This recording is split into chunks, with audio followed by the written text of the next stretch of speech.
تو حضرت عمر بن خطاب رضی اللہ تعالی عنہ نے جب کلمہ پڑھا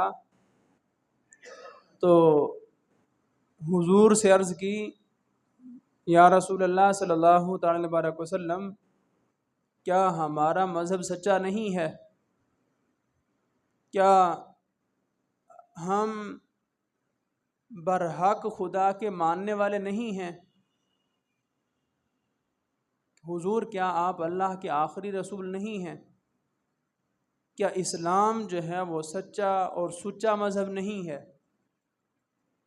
حضور نے ارشاد فرمایا، کیوں نہیں، ایسا ہی ہے، اسلام برحق مذہب ہے، ہم جو ہے وہ اسلام کے ماننے والے ہیں۔ تو حضور پھر یہ چھپ چھپ کر عبادت کرنا، یہ کیسا؟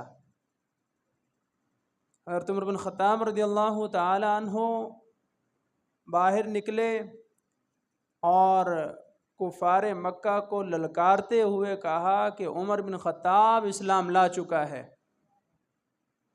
وہ حرم جس میں تم مسلمانوں کو داخل نہیں ہونے دیتے، اسی حرم میں جو ہے وہ آ کر کافروں کو للکارا کہ عمر بن خطاب رضی اللہ تعالی عنہ اسلام لا چکے ہیں، اور اب ہم چھپ کر عبادت نہیں کریں گے، سر عام عبادت کریں گے۔